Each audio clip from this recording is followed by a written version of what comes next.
Boa noite. Está no ar o programa Horizonte Debate.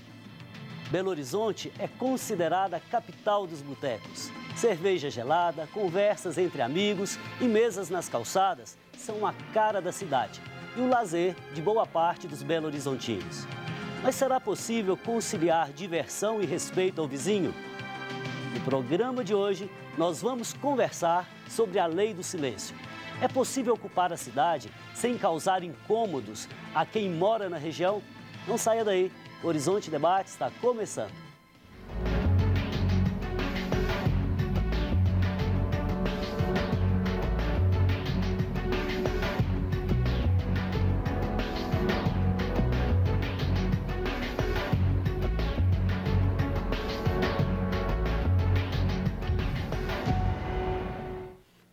Participam conosco o presidente da Associação de Moradores do Bairro Santo Antônio, GG Angelino, a vereadora Elaine Matosinhos e o advogado e professor da FEAD, Luiz Vicente Pereira.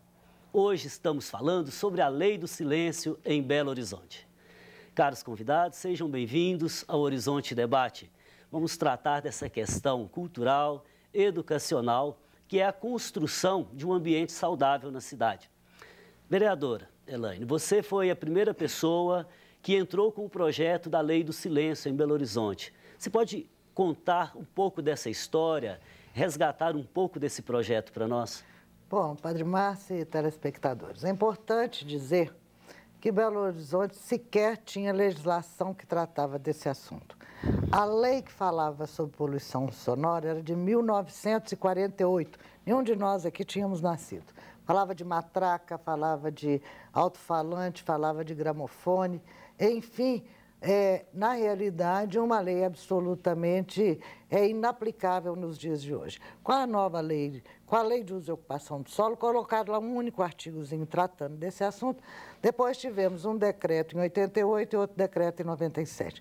Enfim, Belo Horizonte não existia no ordenamento jurídico municipal nenhuma lei que tratasse dessa questão que é muito séria. E veja bem, nós temos pesquisas realizadas que mostram que Belo Horizonte é a segunda cidade mais barulhenta do Brasil. E o barulho, todos nós sabemos, causa danos enormes à saúde. Estresse, irritação, falta de capacidade de atenção, enfim, chega a levar à loucura. Esta é a realidade. Nós temos casos que mostram, e a literatura está aí, que pessoas chegaram à loucura por conviver com o barulho. Então, nós apresentamos um projeto de lei em 2006. Fizemos CPI, discutimos muito em plenário, discutimos com o Executivo, apresentamos o projeto de lei. Esse projeto de lei foi aprovado no primeiro e segundo turno. Foi a sanção do prefeito Fernando Pimentel, que vetou o projeto. Nós conseguimos derrubar o veto na Câmara Municipal. Depois que derrubamos o veto, eles entraram com o MADIM, junto ao Tribunal de Justiça. Eu sou presidente do meu partido, PTB, solicitei ao tribunal, a participação do meu partido em juízo, conseguimos que não fosse aprovada pela Corte liminar, e aí a lei vigorou por um curto período, e o senhor prefeito, atendendo ao lobby do barulho, porque é um movimento muito forte, encaminhou certamente há conflitos de interesses, né? Claro. De um lado, o bem-estar da população e, de outro lado, proprietários de determinados estabelecimentos. Poder econômico que não sabe se portar como para servir a população, sim para se servir. Ok, vereadora, deixa eu só passar com os outros convidados aqui, depois a gente retoma o projeto de lei. Então, GG, quais são os principais problemas que a poluição sonora pode trazer para nós no dia a dia? A vereadora, boa noite a todos, a vereadora falou muito bem. O grande problema hoje seria até a saúde. A Organização Mundial de Saúde deu um enfoque especial numa declaração dizendo que no ano passado 350 mil pessoas morreram no mundo vítimas de problemas de poluição sonora. Então esse é um dado que preocupa. Belo Horizonte é a capital dos botecos, poderia ser a capital da educação, né, de um lazer mais inteligente, digamos assim, capital das bibliotecas. Exatamente. Mas não, infelizmente, os problemas são muitos. Mas o problema saúde hoje, ele contorna já começa a ter um contorno todo especial. E isso é preocupante, né? Além de trazer uma desestabilização preocupante com as famílias e com os bairros. Né? Correto. Vamos ouvir o Luiz um pouquinho. Belo Horizonte é a capital dos botecos. Agora, você acha que, com medidas restritivas, a cidade pode vir a perder lazer e até mesmo turismo? Boa noite, padre. Boa noite aos colegas convidados. Boa noite ao pessoal de casa. Eu entendo que as medidas restritivas, elas não vêm para podar o lazer, mas elas vêm para exercer um papel de regulamentação, de modo que possa haver harmonia entre o direito de quem quer exercer o lazer e o direito de quem quer repousar. A legislação, ela cumpre esse papel de regular as relações sociais. E, nesse sentido, a lei do silêncio, ela tem que ser aplicada de modo que quem quer desfrutar do seu momento de descanso possa descansar e quem quer exercer o seu momento de lazer possa exercer normalmente. Correto. Ou seja, a lei tem o objetivo de tornar a convivência possível, né? Sim. Às vezes eu digo assim, Luiz, o ser humano é meio bicho, né? Nós ficamos no meio do caminho. Temos a razão que nos aproxima da divindade, de Deus, e temos o lado instintivo que nos torna animais. Então, nesse meio estamos nós. Daí a necessidade da lei. Elaine, por favor, você falava do projeto, só que há um outro lado que acha que a lei do silêncio ela tem que ser mais flexibilizada. O que você acha disso, você como autora do projeto? Veja bem, padre, quando nós tivemos o encaminhamento, a mensagem do Executivo para aprovar a lei encaminhada por ele, ela já flexibilizou. Porque o meu projeto de lei estabelecia, inclusive, as regiões. Região industrial, claro que os decibéis são um pouco maiores, a região residencial com 45 decibéis, que é o que determina a legislação federal. Ela já flexibilizou muito as multas, porque um dos questionamentos era que as multas no meu projeto de lei, na minha lei, né, na realidade, que foi do projeto, eram multas altas, e eram mesmo. Ela começava com R$ 2.500 e, em casos de reincidência, poderia chegar até R$ 180 mil, que não representa nada, e o GG sabe disso, e o doutor Luiz também, para uma boate que inferniza a vida da vizinhança todos os dias, de segunda a segunda. Aí mandou essa nova lei, a lei que eu estou, inclusive, com ela aqui, foi aprovada num prazo hiper rápido na casa, porque a base de governo, né, o legislativo é muito dependente do executivo, né, muito dependente, não ainda dependente, e aí aprovou da forma como queriam. E é uma legislação boa? Tem muita coisa que foi do meu estudo, do nosso projeto de lei. Mas uma coisa, por exemplo, que me preocupa é que sexta, sábado e véspera de feriado, você tem o período vespertino 10% a mais de tolerância de decibéis para o período noturno que determina a lei.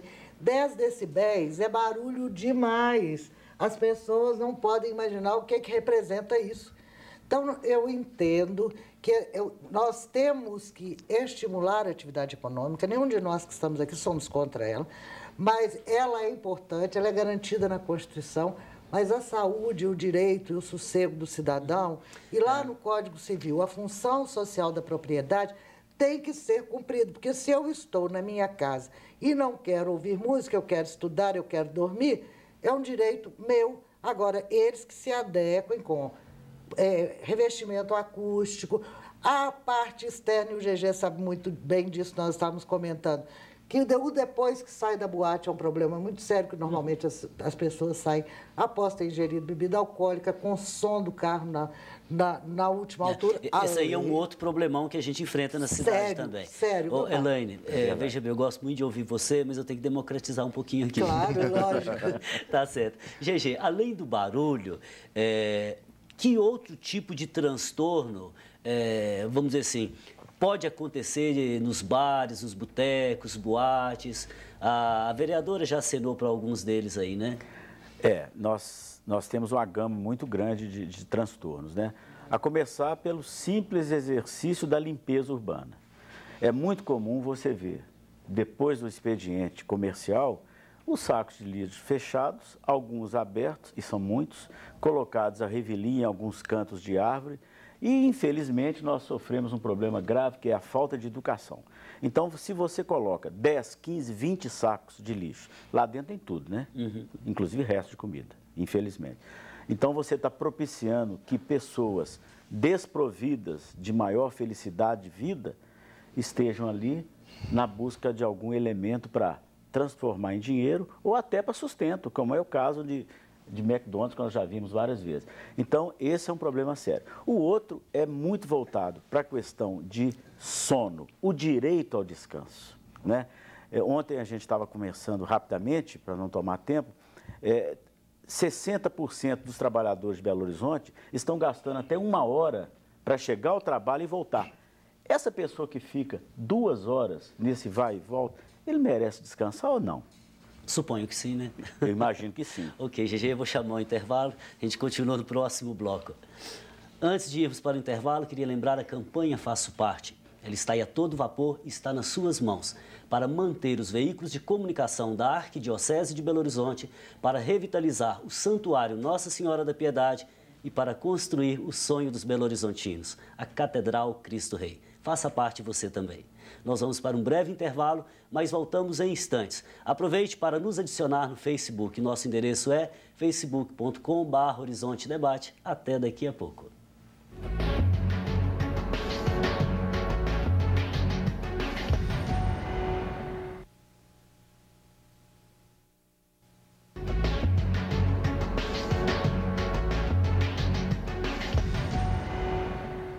Estamos de volta. Hoje estamos discutindo a lei do silêncio em Belo Horizonte. Luiz, por favor, como conciliar lazer e, ao mesmo tempo, a lei do silêncio? Como é possível? Bom, Padre Márcio, eu creio que tudo é uma questão de educação. É muito perigoso a gente querer reduzir os munícipes de Belo Horizonte a pessoas que são atualmente desfrutam de lazer e pessoas que só querem descansar. As pessoas, elas vivem diversos momentos. Então, no mesmo instante que você pode querer sair para uma diversão, para uma boate, para um bar, logo em seguida você pode querer descansar e você não vai querer barulho. Eu quero acreditar muito na educação, não só nessas políticas de repressão, que são importantes, que são fundamentais, mas eu também acredito na educação como um instrumento de socialização para que esses dois direitos possam conviver harmoniosamente. Eu acho que o assunto é muito polêmico. Eu acho que há problemas de todos os lados aí.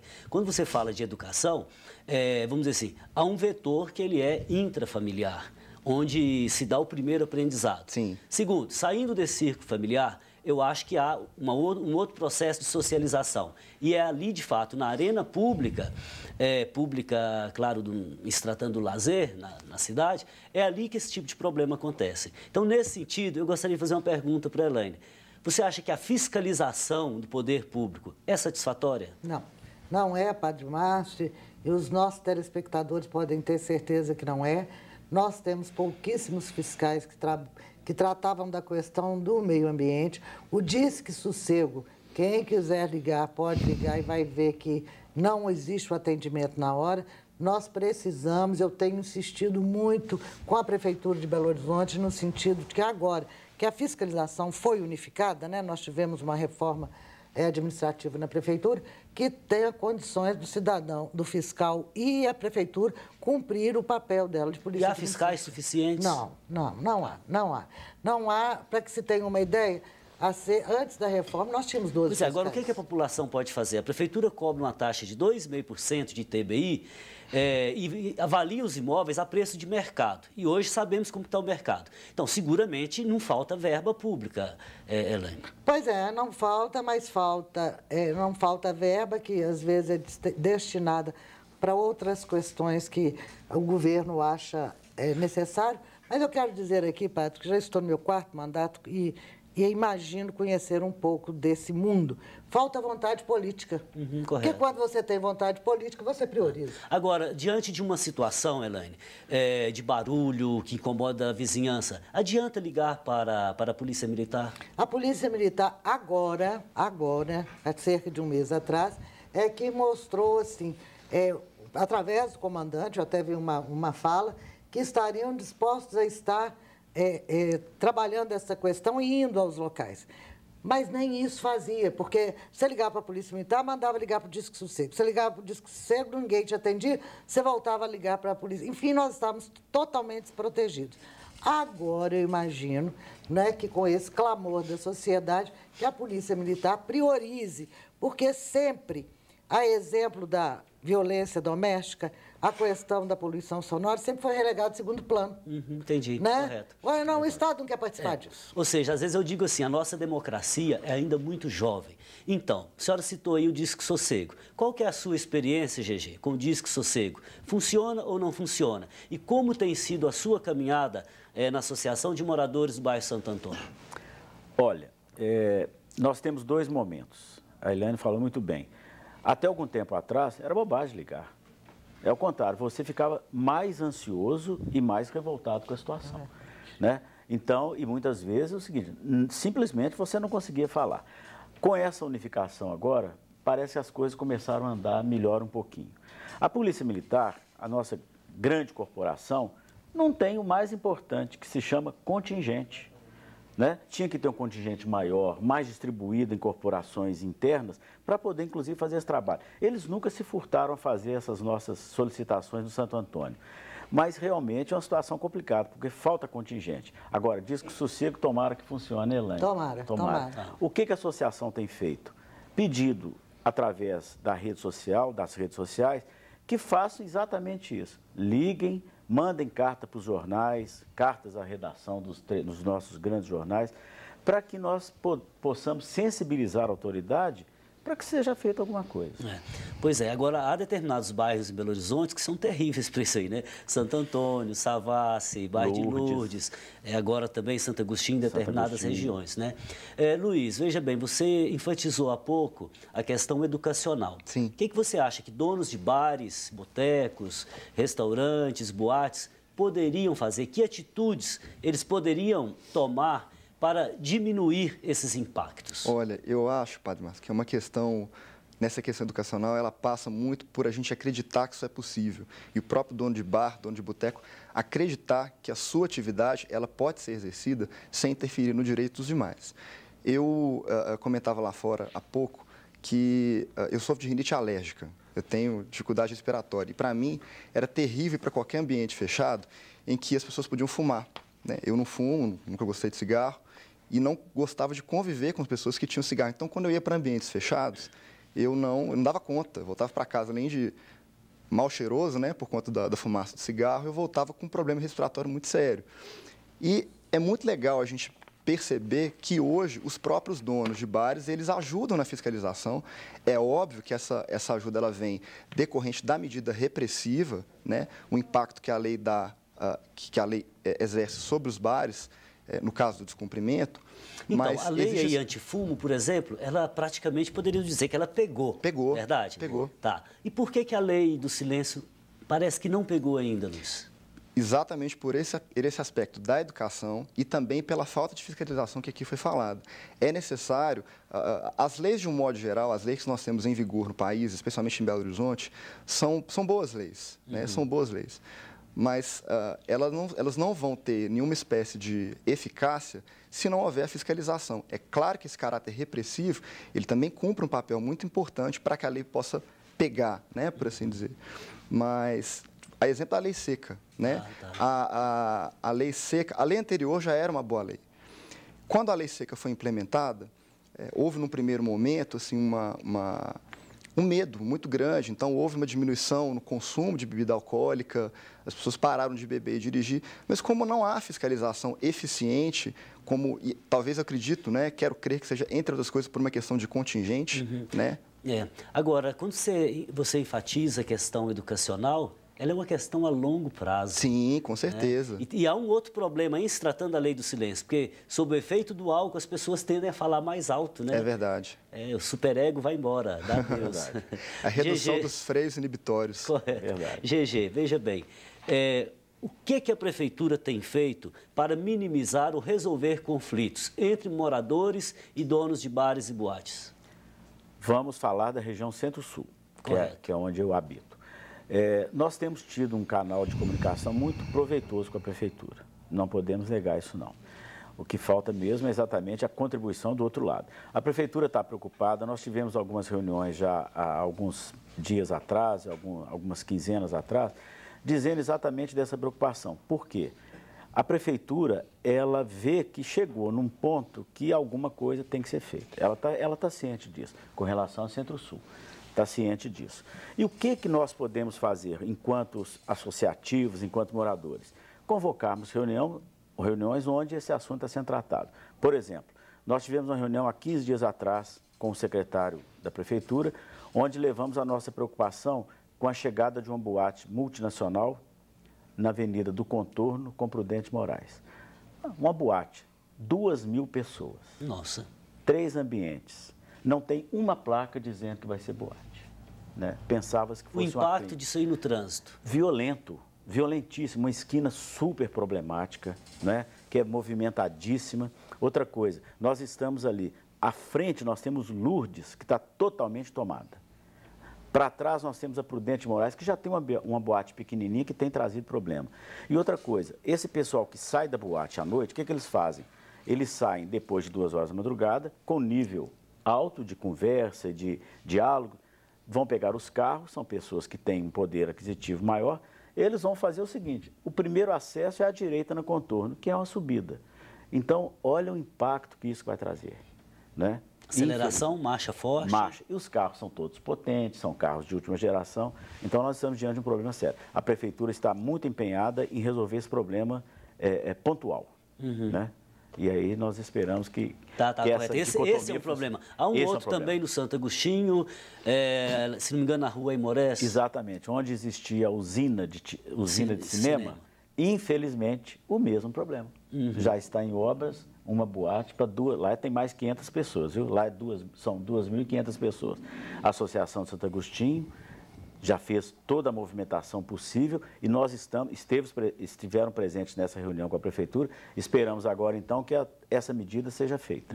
Mas eu acho que vai dar algum resultado. Tá bom, tá bom. Elaine, olha, há uma crítica à lei do silêncio, diz o seguinte, o limite, por exemplo, noturno de 45 decibéis é equivalente a uma pessoa falando em tom normal. É equivalente a uma criança chorando. Então, algumas pessoas criticam isso aí, dizendo que uma lei assim não pode ser seguida.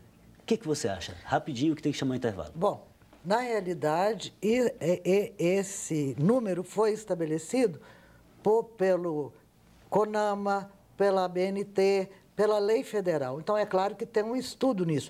Agora, o argumento deles é o seguinte, chegar aqui vai dar 45 decibéis. Mas eu quero saber quem está do outro lado está ouvindo. Correto. Porque é claro que a medição é feita no local do incômodo. Então, se uma criança está chorando aqui, lá daqui 2 metros, se está em parede, nós não vamos estar ouvindo. Perfeito. Isso é forma de querer flexibilizar. Entendi.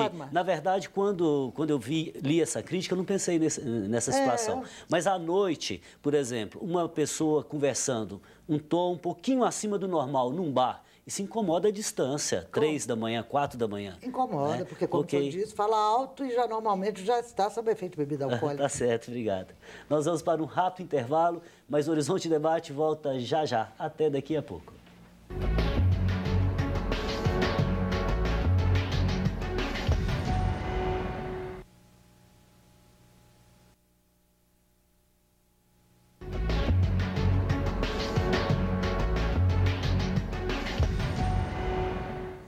Lei do silêncio. Este é o tema do Horizonte Debate de hoje.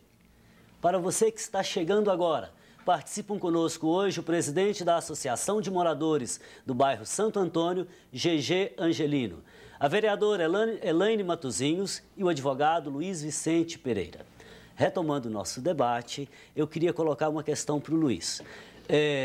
Normalmente, a lei ela tende a responder um desafio da realidade. Portanto, lei e realidade se implicam mutuamente. Agora, o que faz uma lei pegar ou não pegar? São esses 2 aspectos. O primeiro, essa questão da repressão, né? A lei, no sentido repressivo, ela tem esse condão de desafiar, no caso da lei do silêncio, aquela pessoa que quer desafiar a lei, ou seja, ela tende a se impor como uma medida repressiva verdadeiramente. Agora, mais do que isso, eu acredito na vontade das pessoas de estarem em conformidade com a lei. Eu quero crer que os munícipes de Belo Horizonte, eles querem estar em sintonia com a lei. É preciso que esse caráter educativo, a longo prazo, ele seja constantemente incentivado, para que, de fato, essa lei venha pegar. E dentro dessa perspectiva da educação que você tem frisado, há um aspecto no mundo de hoje que chama muita atenção, que é essa cultura narcísica, esse excesso de individualismo, né, que a gente observa. Então, nesse sentido, às vezes, quem está no seu lazer, na sua vida noturna, ele não pensa que há moradores ali, que haja outras pessoas, e às vezes até perto de hospitais. Né? E é imprescindível que ele consiga se colocar no lugar daquelas pessoas, porque, como eu havia dito anteriormente, vai haver um momento em que ele vai querer desfrutar do seu lazer, mas em outros momentos ele vai querer desfrutar do seu direito ao sossego. Correto. E, nesse sentido, ele tem que pensar em quem, no momento que ele está na sua atividade de lazer, em quem está querendo descansar. E esse direito ele é merecido, e eu acredito que, mais do que merecido, eles possam coexistir. Ok. GG, recentemente no Santo Antônio, houve um conflito entre a Associação de Moradores e o pessoal que organiza o Carnaval. Como que o impasse foi resolvido? Foi resolvido de uma forma, digamos que está sendo resolvido.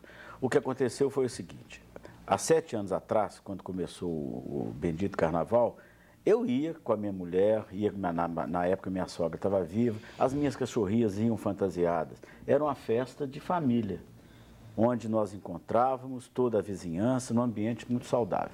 À medida, como tudo na vida, o evento foi crescendo, e não houve a tempo devido o cerceamento de algumas atividades. O que acontece? Hoje nós temos um problema seríssimo que se chama celular, rede social.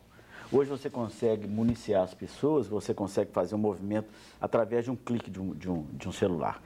A coisa tomou um movimento muito forte e o pior, pessoas de fora, nada contra ninguém da cidade, mas pessoas de outros bairros começaram a vir. E essas pessoas que vêm, no primeiro momento, elas não têm comprometimento nenhum com o bairro. Né? Então nós tivemos cenas deploráveis. Infelizmente, o assunto foi parar na Promotoria de Justiça, houve um acordo, um acordo de cavalheiros, mas é difícil. Tá, correto. Né? Vamos ouvir o Luiz com relação a isso? Pois não. Existe alguma legislação específica com relação aos blocos carnavalescos? Bom, em Belo Horizonte já existe uma lei que regulamenta, né, essa possibilidade do carnaval oficial de Belo Horizonte. Eu acredito até que a vereadora tenha mais conhecimento sobre esse tema do que eu. De um modo geral, a Constituição Federal ela permite que as pessoas se reúnam para fins pacíficos, não pode haver qualquer espécie de proibição. Agora, a partir do momento em que essa reunião ela tende a se tornar abusiva, lesando o direito da coletividade, é imperioso que o poder público se faça presente para efetivamente fazer a fiscalização e coibir o direito de lazer na medida em que ele agride o direito do repouso dos demais. Ok. Agora eu quero ouvir a Elaine. Veja bem, nós estamos falando de lei do silêncio durante a noite. Colocamos, às vezes, a responsabilidade nos bares, boates e outros estabelecimentos. Enfim, agora, qual que é a importância, por exemplo, da lei do silêncio regulamentar o tanto de decibéis durante o dia? Ela já regulamenta. Tá. Porque, às vezes, as pessoas não conhecem bem e acham que a questão do silêncio é somente após as 22 horas. Ela já estabelece o número de decibéis, né? E aqui em Belo Horizonte, eu quero deixar claro, Padre Márcio, que a nossa grande dificuldade é pela própria lei de uso e ocupação do solo, porque pode tudo em todo lugar. Então, quando a gente, no meu projeto de lei, nós estabelecemos as zonas industriais e as áreas, por exemplo, Belvedere, que ainda está em ocupação, que é ZP1, ZP2. A gente conseguiu acertar São Luís, região da Pampulha, que também é uma área que, além da questão da preservação do meio ambiente, tem a questão cultural, tem a questão histórica. A lei atual, ela não prevê nada disso, e estabelece lá 70 decibéis para todos, com a restrição à proximidade de escolas e hospitais, etc., que tem, claro que tem que ter. Mas a questão aqui, eu quero só enfatizar, ela é cultural.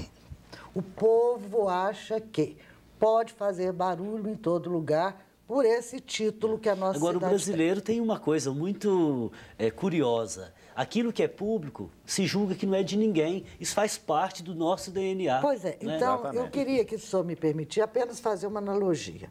Antigamente, né, até antes de 1985, bater em mulher era coisa normal, porque em briga de marido e mulher não se mete a colher, a mulher quanto mais apanha, melhor fica. Com a criação das delegacias de mulheres, a cultura mudou. O grande mérito da delegacia não é punir, não, é mudar a cultura. Agora, com a lei da Maria da Penha, legislação mais rigorosa, melhorou muito mais. Então, nós temos, dentro daquilo que o doutor Luiz falou, mudar a cultura. E nós vamos mudar a cultura com uma intervenção firme e forte do poder público. Eu sou uma operadora do direito, sou uma delegada de polícia e acho que lei foi feita para ser cumprida. Então, essa história de pegar ou não pegar depende da vontade do poder público. Porque quando você chega no Rio de Janeiro, a exemplo da lei seca, você vai ver não sei quantos balões para todo lado, uma fiscalização efetiva que aqui nós não conseguimos fazer. Então, se a gente conseguir... Então, isso com relação à lei seca. E com relação à lei do silêncio, como que há quantas anda Rio de Janeiro, São Paulo e outras capitais? Bom, para que você tenha uma ideia, quando nós estávamos, o nosso projeto estava tramitando, o presidente da Câmara Municipal de Salvador entrou em contato conosco, nós mandamos todo o nosso estudo, todo o nosso material, porque foi feito com grandes especialistas.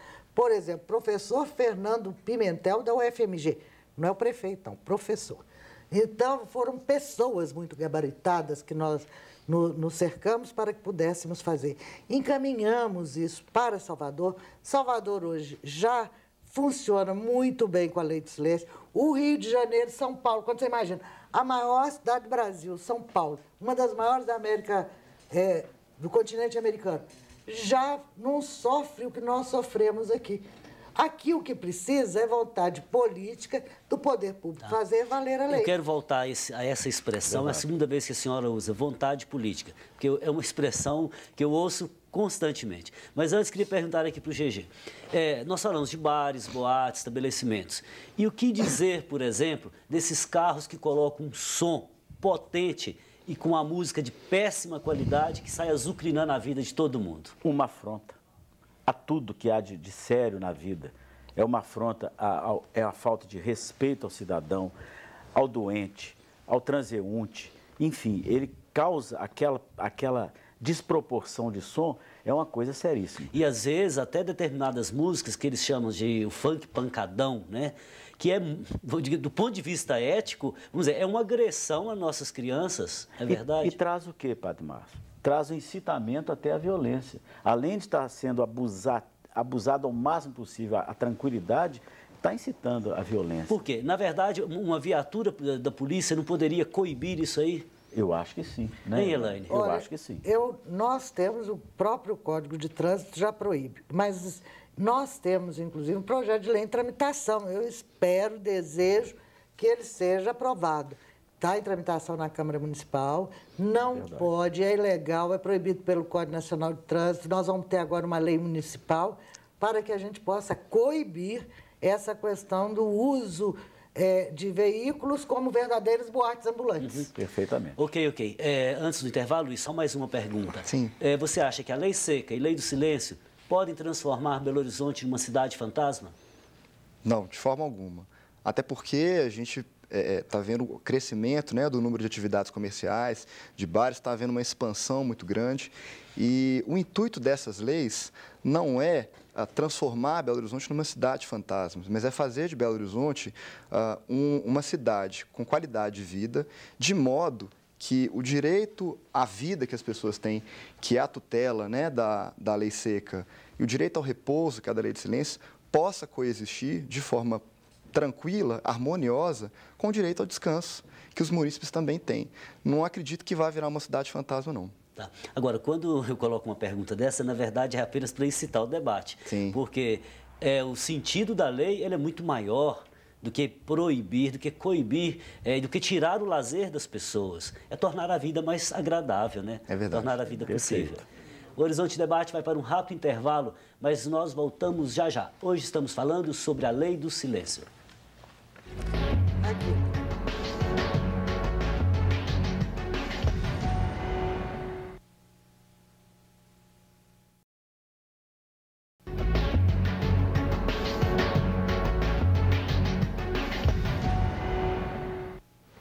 Voltamos com o Horizonte Debate.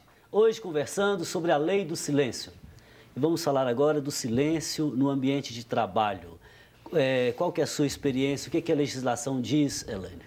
Bom, na realidade, a lei trabalhista é clara na questão da insalubridade pelo barulho e determina tudo aquilo que necessita fazer para minimizar a vida do trabalhador. Agora aqui, por exemplo, vamos dar um outro exemplo, a construção civil, né? Que faz um barulho muito grande, sobretudo aquelas fundações com aquelas máquinas. A própria lei já estabelece que vai ser de 10 da manhã às 5 da tarde. Hoje, por exemplo, no bairro Santo Agostinho, há a construção simultânea de pelo menos 8, 10 prédios. Agora, essa lei, vamos dizer assim, se o barulho pode ser de 8 ou de 10 da manhã às 5 da tarde, significa que outras atividades podem ser feitas de 8 às 10. Que não causem esse barulho infernal. A não ser, por exemplo, num caso de uma emergência do próprio poder público, né, que vem com aquelas máquinas lá para consertar asfalto. Mas, fora isso, tem que respeitar. E eu quero dizer, aqui bem claro, que essa questão ela é temporária. Então, as pessoas até têm uma tolerância com ela. O que nós não podemos permitir é a cultura do barulho em Belo Horizonte da forma como está. Vou trazer um exemplo aqui para o senhor e para os nossos telespectadores. Nós temos uma senhora que mora na região da Pampulha. Ela tem em frente à casa dela um bar que provoca um barulho muito grande e ela tem um filho autista. Esta criança toda noite fica irritada com aquele barulho e agride a mãe. Eu já fui com essa senhora na Secretaria do Meio Ambiente, na regional, e lamentavelmente o bar continua lá. Aí eu pergunto, por quê? A gente queria uma resposta do porquê que esta mulher que padece desse sofrimento tão grande, ainda o poder público não foi lá ainda e interditou aquilo. Olha, infelizmente, Elaine, eu já ouvi a seguinte expressão diante de situações como essa. A pessoa, sem a mínima sensibilidade, virar e dizer assim, os incomodados que se retirem. Né? Se o senhor me permite, eu quero aqui trazer, né, até uma experiência minha. O que acontece? Quando as pessoas se sentem incomodadas, a primeira posição delas é vender o imóvel pela metade do preço, porque a desvalorização de um imóvel que está próximo a um agente poluidor, ninguém tem dúvida que cai pela metade. Ela vende e vai embora. Hoje, quem tem dinheiro, quem tem condições, as pessoas estão indo para os condomínios em Nova Lima, em Esmeralda, para fugir do barulho. Mas aí vai a minha posição. Não vender, insistir, procurar a delegacia, procurar o Ministério Público, procurar a Justiça, mas não sair por causa de barulho. Tem que ser o contrário. Os correto. Incomodados que se retirem, não. Aquele que incomoda que se retire. Claro, nós não podemos dizer que uma pessoa vai lutar sozinha, né? Sim. Nós vamos ganhando espaço para construir uma cultura do respeito mútuo. Né? Perfeito. Luiz, veja bem, uma outra questão que normalmente nós colocamos é com relação a eventos. Nós estamos aí com a Copa, para chegar no Brasil em 2014. E há pessoas que dizem, olha, com essa lei do silêncio, que é absurda, turistas não virão para cá. O que você acha? É uma argumentação falaciosa essa? Eu penso o seguinte, Padre Márcio, nós não podemos permitir que, em atendimento a interesses econômicos internacionais ou de qualquer outra natureza, que são passageiros, que nós permitamos que ocorra aqui em Belo Horizonte um fenômeno jurídico, um fenômeno chamado pluralismo jurídico, que é a vigência de duas leis distintas no mesmo espaço, no mesmo momento. Eu já acho muito triste, por uma questão de autoestima, que nós tenhamos permitido que, durante o período da Copa, exista o consumo de bebida alcoólica nos estádios.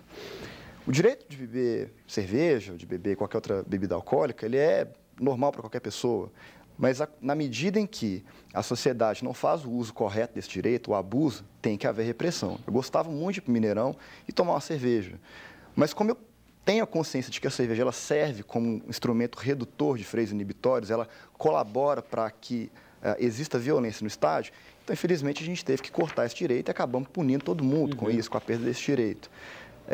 E, de fato, né, estatisticamente é comprovado que não haver consumo de bebida alcoólica nos estádios colabora, né, não é só isso, mas colabora para a redução dos níveis de violência. Então, durante a Copa, nós vamos permitir o consumo de bebida alcoólica só para atender interesses econômicos que, de certa forma, não vão ser benéficos para o Brasil e para Belo Horizonte especificamente. Sem hipótese alguma, né? E no que diz respeito à questão da lei do silêncio, eu acho muito triste que nós tenhamos expectativa de ter essa dupla vigência de leis, né, já que a gente tem uma lei do silêncio tão bacana, né? Que isso se chama falta de autoestima. É. Olha, eu morei na Itália, morei na Alemanha, e ali eu ouvi, você deve conhecer as leis e os costumes desse país. Daquele país, com Não certeza. somos nós a nos adaptarmos à visita, ao turista que vem aqui de vez em quando. Pelo contrário, eles é que têm que se adaptar às nossas leis. E isso não afugenta nenhum turista. E acho que, de certa forma, o que está havendo é a supremacia de interesses econômicos em detrimento do interesse da coletividade como um todo. E eu acho muito triste isso. Correto, eu queria ouvir o GG, ele está aí pensativo. Você, na sua experiência de vida como educador, como que você vê? De um lado, a aproximação da Copa e de outro lado, por exemplo, shows na Praça da Estação. Eu acho até que é uma questão de soberania. Quando existe essa interferência do Estado externo aqui dentro, você está mexendo com a soberania. Shows. Belo Horizonte realmente não tem lugar de fazer show. É uma realidade, né? Então se faz uma praça maravilhosa, como a Praça da Estação. Por que o poder público, porque a gente volta sempre no poder público, né? Sempre a gente volta nele. Por que já se não pensou antes em fazer ter um local próximo de algumas saídas da cidade? Olha que interessante. Florença, Firenze na Itália, as casas, os bares, boates, restaurantes, hoje praticamente todas estão fora da cidade. Por quê? Para não trazer um incômodo para os moradores. Então existe um transporte especializado para fazer essa locomoção dos frequentadores. Olha, uma coisa pode até ajudar a outra, né? Se essas casas estão fora da cidade, fica fácil colocar ali uma blitzer no corredor para a aplicação da lei seca. Não é verdade? Então nós precisamos sim de locais de evento, precisamos. Mas eu acho que nem tudo é perdido, sabe, Padre Márcio? Na experiência como associativo, nós temos alguns exemplos interessantes. Um bar que entrou na Prudente Moraes, que fazia um transtorno danado, nós tivemos a procura de moradores pedindo para que a associação interferisse. Nós fizemos a intervenção. E, para minha surpresa, o primeiro a se mostrar disposto a isso foi o proprietário. Nós fizemos uma reunião dentro do restaurante, com os moradores do entorno, ele fez uma construção totalmente diferente, acabou com o problema. E ele disse para mim uma frase muito interessante, que eu estou sempre falando isso. GG, diga aos moradores do Santo Antônio e do entorno da Prudente Moraes que eu quero os moradores, meus clientes, eu não quero inimigos. Oh, que bacana. Isso é fundamental nessa questão. Esse relacionamento, né, o que o Luiz sempre frisou aí durante o programa, isso é educação. Educação. Você enxergar o outro. Exatamente. Exatamente. Bacana. Elaine, agora, a questão das mesas dos bares sobre as calçadas. Você acha que isso aí, vamos dizer, é um fator que contribui para o desassossego? Claro. Veja bem, se nós temos as pessoas que ao invés de estar dentro do bar ou do restaurante, estão do lado de fora, falando alto, bebendo, é claro que vai incomodar muito mais. O nosso Código de Posturas faz uma série de restrições, mas aqui, infelizmente, as pessoas que exploram esse tipo de atividade acostumaram tanto a não cumprir que a prefeitura tem que fazer um esforço muito grande para ir lá, para apreender aquelas cadeiras. Isso causa muito problema. Então, chegou-se até a pensar na questão do toldo acústico, não é? Que acabou não viabilizando, né, Gegé? Lourdes, Eu não acho que não chegou a... Não foi viabilizado. Não viabilizou. Não foi. Não pode. O custo é muito alto. Agora, o que nós temos, o cidadão, o empreendedor, o dono do barzinho, do restaurante, tem que entender que ele tem normas a seguir e que essas normas têm que ser seguidas. Tá. Vamos ouvir o Luiz mais uma vez. O que os moradores podem fazer, Luiz, para assegurar o seu sossego, seu repouso, sua vida saudável? Bom, os moradores eles devem fazer uso dos seus instrumentos normais, né? Ele deve ligar para a Polícia Militar, ele deve ligar para o Disque Sossego. Mas mais do que isso, eu acredito que tem de haver uma conscientização, porque sozinho é muito difícil, né, a gente conseguir uma mudança cultural, uma mudança de hábito. É imprescindível que eles se organizem, é tão bacana que existam associações de bairros como a que o GG preside, para que o direito ao sossego seja assegurado. E acho que mais um aspecto nesse ponto, que é a questão do diálogo, né? Eu acredito que se organizando para conversar com os moradores de bairro, e mais do que isso, eu acredito num estudo individualizado de cada caso, né? Há locais em que pode haver um pouquinho mais de tolerância. A gente tem aquilo que a vereadora falou que podem vir a ser fechados definitivamente? Sim. Sim, se houver o descumprimento com os códigos de posturas e o estabelecimento for notificado reiteradas vezes, é possível que essa atividade seja fechada sim. Ok. Olha, nosso programa está indo para o final e eu queria colocar uma pergunta coletiva e ouvir cada um de vocês, pedir a vocês que deixem também a mensagem para os nossos telespectadores. Como é possível conciliar lazer noturno e lei do silêncio? Então, nós começamos com o GG. Educação. Enquanto nós não conscientizarmos o cidadão de que ele é parte integrante de uma cidade, ele tem que ter deveres, mas ele tem que ter obrigações. Maravilha, vamos chegar a lugar maravilha. Nenhum. Educação, Elaine. Eu ratifico a fala do Luiz, educação, mas, sobretudo, também cumprimento da lei. Porque se não tem educação, que chegue o poder público, que multe, que interdite, que feche, porque aí você aprende por dois motivos, ou pelo amor ou pela dor. Se não aprender pelo amor, que aprenda pela dor. Falou o pai de família, falou a delegada, agora o advogado. Não tem outra saída, né? Educação, que é um processo contínuo, um processo duradouro, a mobilização e o estímulo para cada um desses agentes, no sentido de que eles estejam em acordo com a lei, sejam harmoniosos com a lei. Eu acredito que isso é o que é fundamental para a gente conseguir mudar a cultura. Ok, Luiz, Elaine, GG, muitíssimo obrigado. Voltem outras vezes ao Horizonte Debate. É isso aí. Educação, aplicação da lei e mobilização. Muito obrigado. Obrigado. Antes de irmos embora, queria lembrar mais uma vez a campanha Faço Parte. Ela está aí, batendo as portas do seu coração. Ser igreja é ser comunhão. Faça parte você também. Ajude a Arquidiocese de Belo Horizonte a construir o sonho dos católicos, a Catedral Cristo Rei, a casa do povo de Deus.